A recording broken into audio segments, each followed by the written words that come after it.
Тагдыр чечүүчү чечим кабыл алууда уруулар өз өкүлдөрүн элдик курултайга аттандырчу. Курултайдын бүгүнкү мураскору Жогорку Кеңеш. Союз тарагандан кийин кыргыз мамлекеттүүлүгүн легендарлуу парламент жандандырды. Өлкө президенти жана өкмөт башчысы жок калган саясий кризистин чыңалып турган маалында бир гана Жогорку Кеңеш ишин үзгүлтүксүз улантты. 2010-жылы Кыргызстан Борбор Азия чөлкөмүндөгү биринчи парламенттик өлкө болду. Парламенттик демократия ата баба мурасы.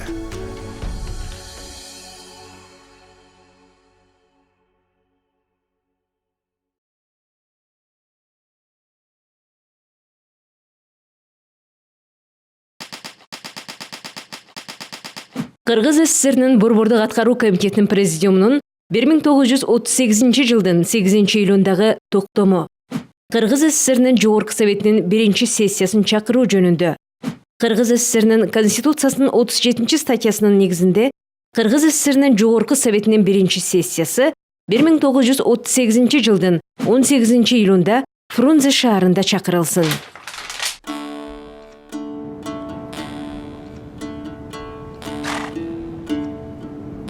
Ошентип Кыргыз парламентинин башатты Совет доорунун алгачкы жылдарына барып такалат. Ал эми буга чейин Кыргыз элинин тарыхында кездешкен курултай, элдик жыйындар, аксакалдар кеңеши өңдөө жыйындарында парламентаризмдин, демократиянын белгилери болгону маалым.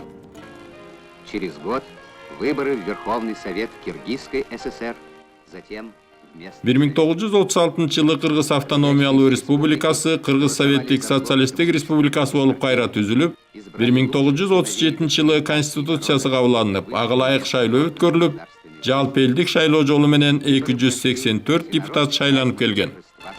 Выборы прошли всенародный праздник торжества социалистической демократии. Мына 37 жылдагы баш мыйзамда мындай деген жобо бар да, Кыргыз Республикасынын Жогорку Совети бул эгемендин ээси мамлекеттик жогорку бийлик орган деп арактама берилген. Көрдүңүздөрбү? Ошон үчүн ошол убактагы Жогорку Кеңештин статусу дагы аткарган кызматы абдан жогору болгон. Ошо эгемендиктин ээси болуп калган. Первый секретарь ЦК Коммунистической партии Киргизии, Сессиялык мүнөздөштөгөн Жогорку Совет жылына 2 жолу чогулуп, зарыл керек мыйзам токтомдорду кабыл алып, өкүлчүлүк, мыйзам чыгаруучулук, ыйгарым укуктарын аткарып турган.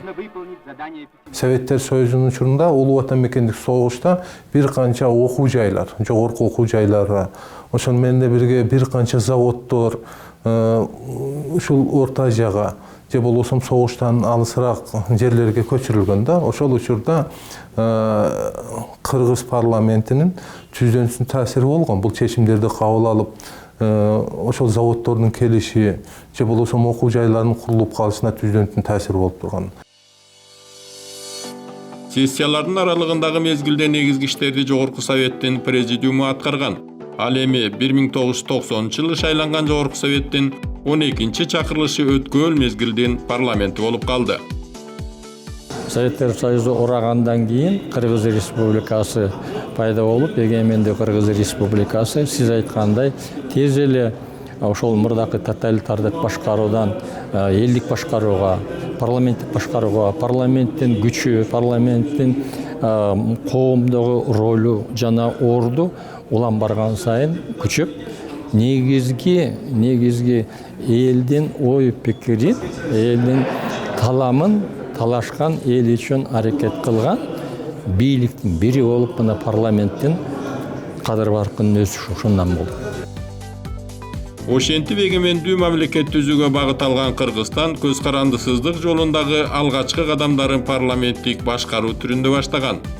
Тарыхый доор алмашкан маалда эки тизгин бир чылбыр колуна тийген Жогорку Совет тагдыр чечер тарыхый чечимдерди кабыл алуу менен легендарлуу парламент аталып калды. Биринчиден алардын интеллектуалдык деңгээли ошол эгемен азат мамлекетти алып келип аткан доорго татыктуу болгон.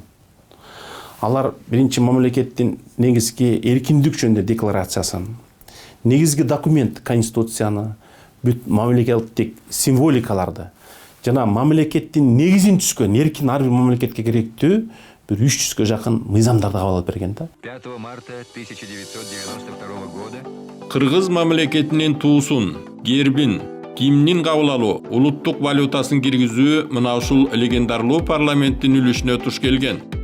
Эгемендүүлүктүн, көз карандысыздыктын декларациясын кабыл алууда өзгөчө чечкиндүүлүктү көргөзгөн да ушул легендарлуу парламент болгон. Мамлекеттик бийлик бутактарынын ортосунда пайда болгон тирешүүлөр менен пикир келишпестиктер 12-чи чакырылыштагы Жогорку Кеңештин мөөнөтүнөн мурда 1994 жылдын 13 сентябрында таркашына алып келген. Эгемен Кыргызстандын эң алгачкы чакырылыштагы Жогорку Кеңеши болсо 1995 жылы февраль айында шайланган. Конституцияга ылайык Жогорку Кеңеш 2 палатадан мыйзам чыгаруу жыйынынан жана эл өкүлдөр жыйынынан турган. Мыйзам чыгаруу жыйыны дайыма отуруп иштеген болсо, эл өкүлдөр жыйыны жылына 2 жолу жыйын өткөрүп, сессиялык негизде иштеген. Мыйзам чыгаруу жыйыны 35 депутаттан, эл өкүлдөр жыйыны 70 депутаттан турган. Кош палаталуу парламенттин эмне өзгөчөлүгү? Биринчиден баягы партиялык система келсин. Ошол эле маалда региондордун өкүлчүлүгү болсун. Ошон үчүн баягы мындай мыйзам чыгаруу менен өкүлчүлүктүү эки функциясы бар да парламенттин. Ошол экөөнү эки башка палата аткарсын деген ой пикир бар болчу.